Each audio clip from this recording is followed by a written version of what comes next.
الله أكبر الله أكبر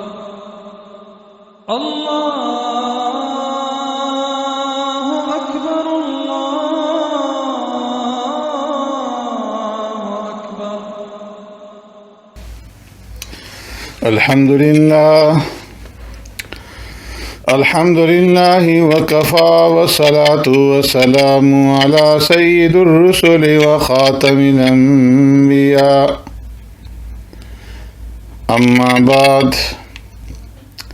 معزز سامعین و ناظرین، السلام علیکم ورحمۃ اللہ وبرکاتہ.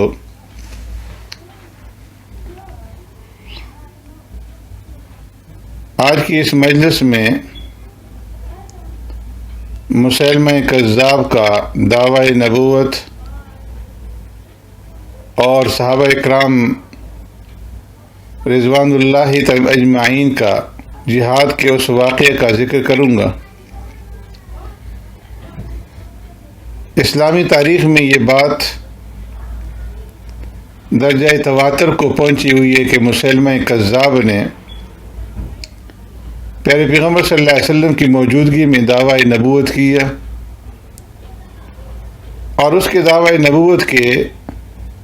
جواب میں ایک بہت بڑی تعداد لوگوں کی اس کی پیرو ہو گئی. پیارے پیغمبر صلی اللہ علیہ وسلم کی وفات کے بعد سب سے پہلی مہم جہاد کی جو سیدنا صدیق اکبر رضی اللہ تعالیٰ عنہ نے اپنے خلافت میں کی تو وہ مسیلمہ کذاب کے خلاف تھی. جمہور صحابہ اکرام رضوان اللہ اجمعین، مہاجرین اور انصار نے اس کو محض دعوی نبوت کی وجہ سے اور اس پر ایمان لانے والوں کو، اس کی اوپر تصدیق کرنے والوں کو کافر سمجھا، اور باجماع صحابہ اور تابعین ان کے ساتھ وہی معاملہ کیا گیا جو کفار کے ساتھ کیا جاتا ہے. اور یہی اسلام میں سب سے پہلا اجماع تھا. حالانکہ مسیلمہ کذاب بھی مرزا غلام احمد قادیانی کی طرح پیارے پیغمبر صلی اللہ علیہ وسلم کی نبوت اور قرآن کریم کا منکر نہ تھا، بلکہ مرزا قادیانی کی طرح مسیلمہ کذاب بھی پیارے پیغمبر صلی اللہ علیہ وسلم کی نبوت پر ایمان لانے کے ساتھ اپنی نبوت کا دعوے دار تھا. یہاں تک کہ اس کی اذان میں جو نمازوں کے لیے کہی جاتی تھی اس میں اشہد ان محمد الرسول اللہ کے الفاظ کہے جاتے تھے، اور جس وقت اذان دی جاتی تھی تو وہ خود بھی ان الفاظ کو اذان کے جواب میں دہراتا تھا اور اس بات کی شہادت اور گواہی دیتا تھا کہ محمد صلی اللہ علیہ وسلم اللہ کے رسول ہیں.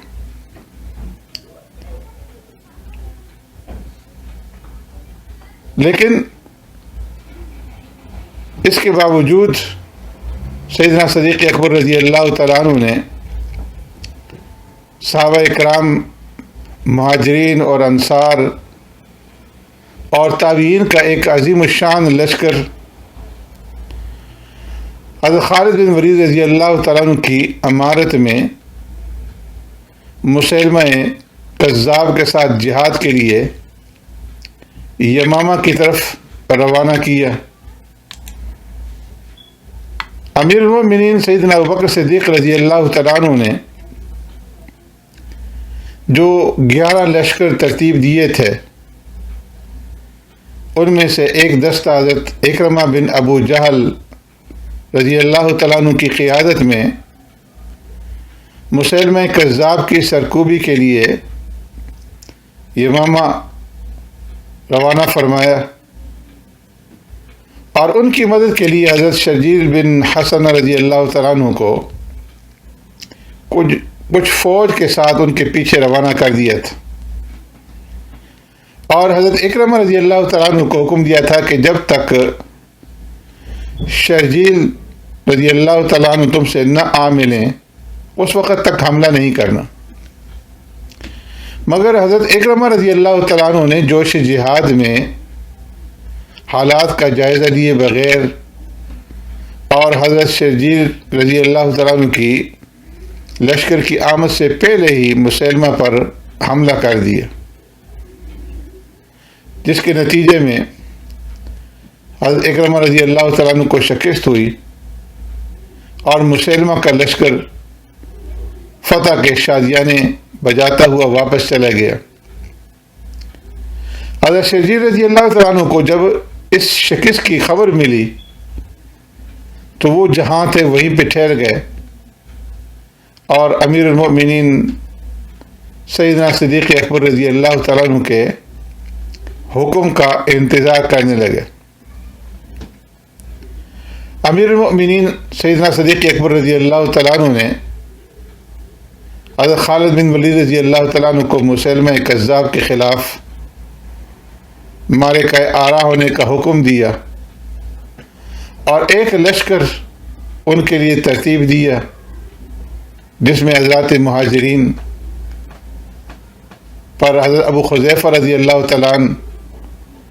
اور حضرت زید بن خطاب رضی اللہ تعالیٰ عنہ اور حضرات انصار پر حضرت ثابت بن قیس رضی اللہ تعالیٰ عنہ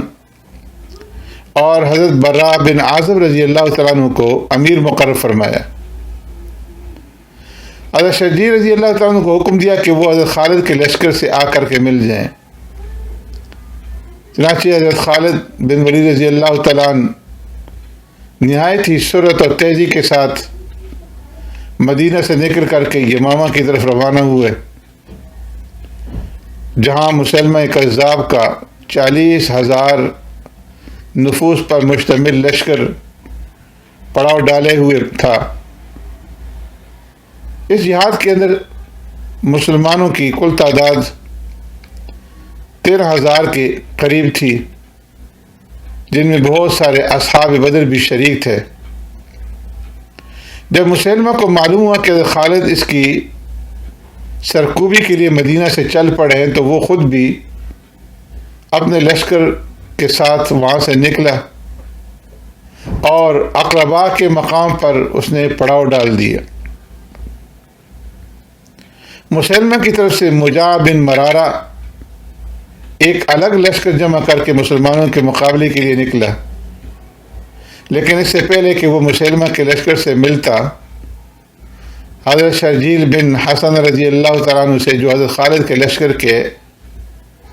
مقدمۃ الجیش پر مقرر تھے مٹھ بھیڑ ہو گئی اور حضرت شرجیل رضی اللہ تعالیٰ عنہ نے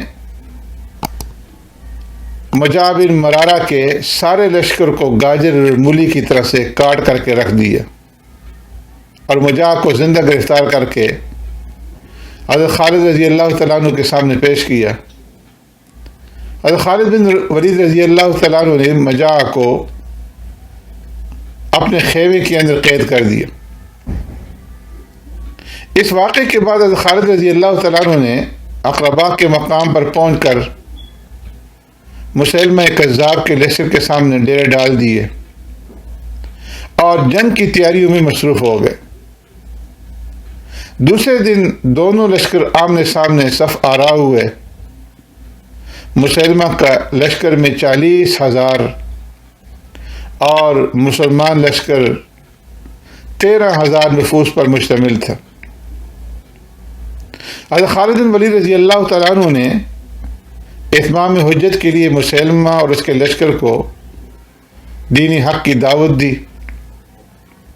اور دوسرے صحابہ اکرام رضوان اللہ تعالی اجمعین نے بھی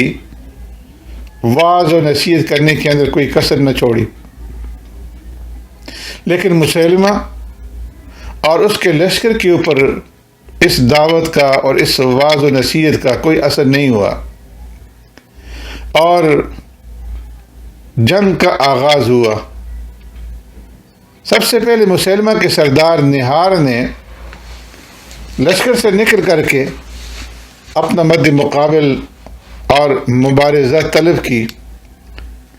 اس کے مقابلے کے لیے حضرت زید بن خطاب رضی اللہ تعالیٰ عنہ جو حضرت عمر فاروق رضی اللہ تعالیٰ عنہ کے بھائی تھے وہ نکلے اور بڑی جوان مردی کے ساتھ اس کا مقابلہ کر کے اس کو قتل کر دیا۔ اس کے بعد گھمسان کا رنگ پڑ گیا اور دونوں لشکر ایک دوسرے سے ٹکرا گئے اور ایسا قتال ہوا کہ چشم فلک نے کبھی ایسا نہ دیکھا ہوگا۔ حضرت خالد رضی اللہ تعالیٰ عنہ کے حکم سے مسلمانوں نے پیچھے ہٹنا شروع کیا، یہاں تک کہ مسیلمہ کی فوج حضرت خالد رضی اللہ تعالیٰ عنہ کے خیمہ میں داخل ہو گئی، جہاں پر مجاع کو حضرت خالد بن ولید رضی اللہ تعالیٰ عنہ نے قید کر کے اپنی بیوی کی نگرانی میں دے دیا تھا۔ فوجیوں نے حضرت خالد رضی اللہ تعالیٰ عنہ کی بیوی کو قتل کرنا چاہا، لیکن مجاع نے ایسا کرنے سے انہیں منع کر دیا اور کہا کہ اگر مسلمانوں کو فتح ہو گئی تو پھر تمہاری عورتوں اور بچوں کی بھی خیر نہیں ہوگی۔ اس پر ان فوجیوں نے حضرت خالد بن ولید رضی اللہ تعالیٰ عنہ کی اہلیہ کو چھوڑ دیا۔ اب مسلمہ کے لشکریوں کے دل بڑھ چکے تھے اور وہ اپنی کثرت تعداد کی وجہ سے مسلمانوں پر بھاری نظر آ رہے تھے۔ اس صورتحال کو دیکھ کر کے حضرت ابو حذیفہ رضی اللہ تعالیٰ عنہ، حضرت ثابت بن قیس اور حضرت زید بن خطاب رضی اللہ تعالیٰ عنہ نے زبردست قتال کیا اور کشتوں کے پشتے لگا دیے۔ ثابت بن قیس رضی اللہ تعالیٰ عنہ دشمن کے قلب کے اندر جا گھسے اور داد شجاعت دے کر کے جام شہادت نوش کی۔ حضرت زید بن خطاب رضی اللہ تعالیٰ عنہ نے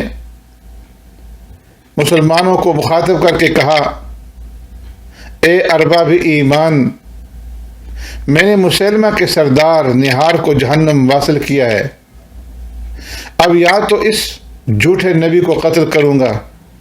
یا خود اپنی جان دے دوں گا۔ یہ کہہ کر کے آپ دشمنوں پر جھپٹ پڑے اور بہت سارے لوگوں کو موت کے گھاٹ اتارتے ہوئے خود بھی جام شہادت نوش کر گئے۔ حضرت خالد بن ولید رضی اللہ تعالیٰ عنہ نے جب یہ دیکھا کہ مسیلمہ کی فوج پر اپنی عددی کثرت کی بنا پر کسی تھکاوٹ کے آثار ابھی تک ظاہر نہیں ہو رہے اور مسلمانوں کا پلہ کبھی بھاری ہو جاتا ہے کبھی ہلکا ہو جاتا ہے، تو انہوں نے مسیلمہ کے بڑے بڑے سرداروں اور بہادروں کو للکارا اور اپنے مقابلے کے لیے انہیں تیش دلایا۔ چنانچہ مسیلمہ کے لشکر سے بڑے بڑے سورما نکل کر کے حضرت خالد رضی اللہ تعالیٰ عنہ کے مقابلے میں آئے، مگر جو بھی مقابلے کے لیے آتا وہ زندہ بچ کر کے نہیں جاتا تھا۔ حضرت خالد بن ولید رضی اللہ تعالیٰ عنہ نے تنہا مسیلمہ کذاب کے لشکر کے بہت سارے نامی گرامی بہادروں کو موت کے گھاٹ اتار دیا۔ یہ دیکھ کر کے مسیلمی فوج میں ہلچل مچ گئی۔ حضرت خالد رضی اللہ تعالیٰ عنہ نے مسیلمہ کو پکارا اور دوبارہ اسلام لانے کی دعوت دی۔ اس نے پھر حضرت خالد بن ولید رضی اللہ تعالیٰ عنہ کی اس دعوت کو ٹھکرا دیا۔ انہوں نے کچھ مطالبات پیش کیے، اس نے وہ مطالبات بھی قبول نہیں کیے۔ حضرت خالد رضی اللہ تعالیٰ عنہ گھوڑے کو ایڑ لگا کر اس کی طرف لپکے، مگر وہ طرح دے کر کے دور نکل گیا اور ایک قلعہ نما باغ کے اندر اس نے پناہ لے لی، جہاں اس کا لشکر بھی آ کر کے اس سے مل گیا۔ یہ ایک وسیع اور عریض قلعہ نما باغ تھا جس کے بڑے بڑے دروازے تھے۔ مسلمہ کذاب اس باغ میں اپنے لشکر کے ساتھ قلعہ بند ہو گیا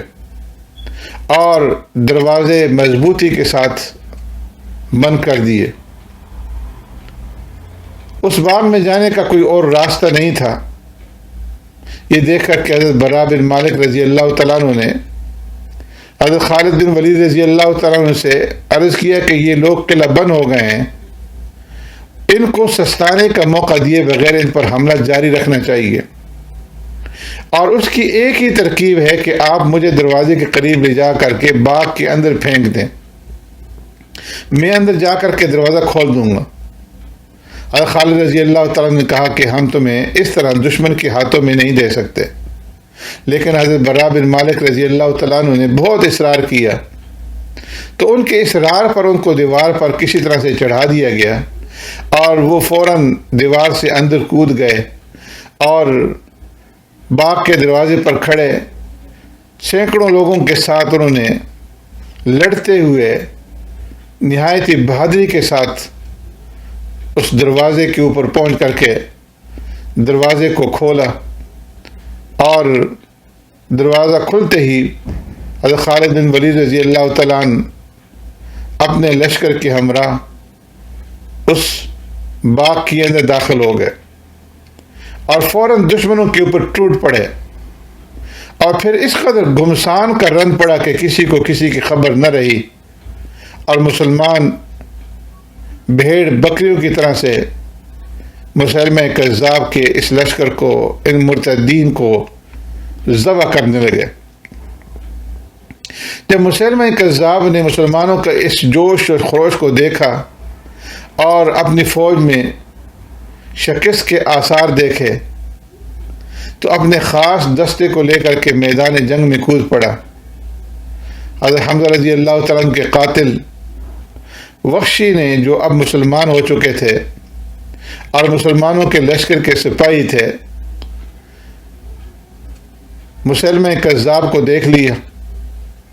اور اپنا مشہور نیزہ پوری قوت کے ساتھ مسلمہ کذاب پر پھینکا،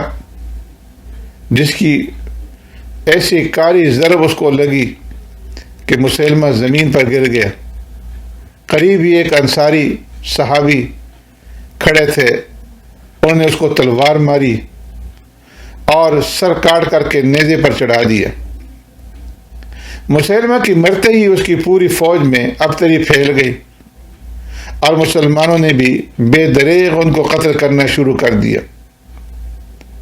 یہاں تک کہ مسلمہ کذاب کے 40,000 کے لشکر میں سے تقریباً 21,000 موت کے گھاٹ اتارے گئے۔ مسلمانوں کے صرف 660 آدمی شہید ہوئے، جس میں بڑے بڑے صحابہ بھی تھے، اور بعض روایات کے مطابق 1200 صحابہ اکرام رضوان اللہ اجمعین نے اس جہاد کی اندر جام شہادت نوش فرمایا۔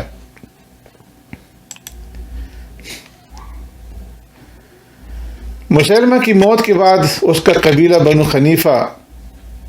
صدق دل سے دوبارہ اسلام میں داخل ہو گیا، اور ان کا ایک وفد امیر المؤمنین حضرت ابو بکر صدیق رضی اللہ تعالیٰ عنہ کی خدمت میں گیا، جہاں ان کی تکریم کی گئی۔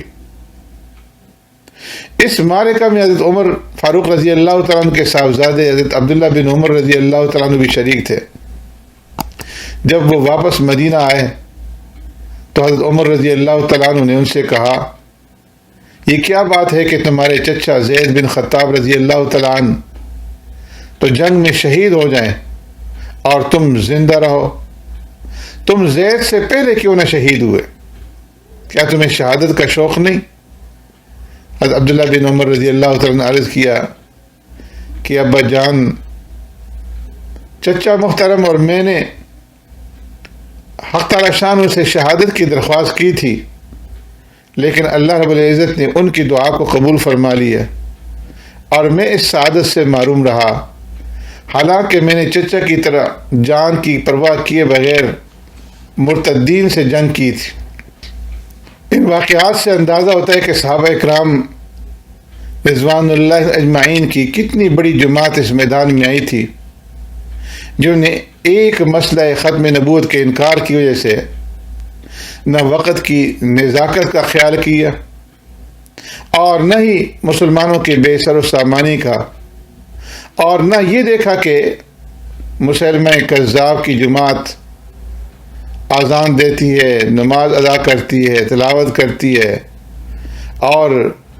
نبوت کا اقرار بھی کرتی ہے، اور باقی اسلامی احکامات بھی ادا کرتی ہے، بلکہ اتنی بڑی عظیم الشان جماعت پر جہاد کرنے کے لیے باجماع و اتفاق اٹھ کھڑے ہوئے۔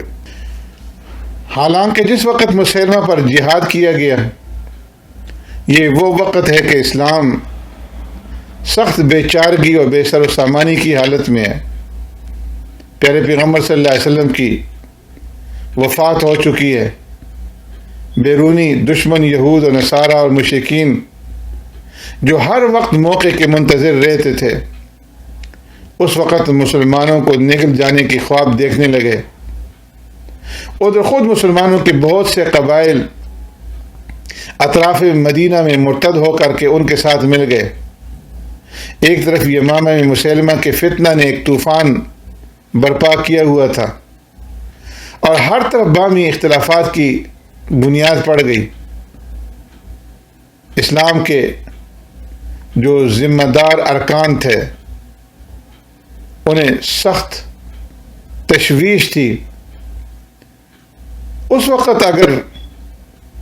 آج کی طرح کے لوگ ہوتے اور آج کی طرح کے سیاستدان ہوتے،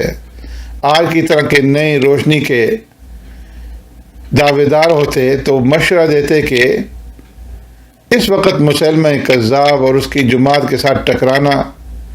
کسی طرح بھی مناسب نہیں ہے۔ مسلمہ کذاب اور اس کی جماعت اکثر اسلامی احکام اور عقائد کو تسلیم کرتی ہے، اس لیے ان کو اپنے ساتھ ملا کر کے ان کے ساتھ اتحاد کر کے دوسرے مخالفین کا مقابلہ کیا جائے۔ لیکن وہاں آج کی طرح کی سیاست نہیں تھی۔ سیدنا صدیق اکبر رضی اللہ تعالیٰ عنہ نے اور جمہور صحابہ نے کسی بات کی پرواہ کیے بغیر سب سے پہلا جو جہاد کیا وہ ان مرتدین کے ساتھ کیا، مسلمہ کذاب کے ساتھ کیا، اس لیے کہ وہ اس راز کو خوب سمجھتے تھے کہ مسلمانوں کی عزت اور ذلت اور فتح و شکست ان کی قلت تعداد یا کثرت تعداد کے اوپر موقوف نہیں ہے، بلکہ مسلمانوں کی فتح اور شکست رب العالمین کے قبضہ قدرت کے اندر ہے۔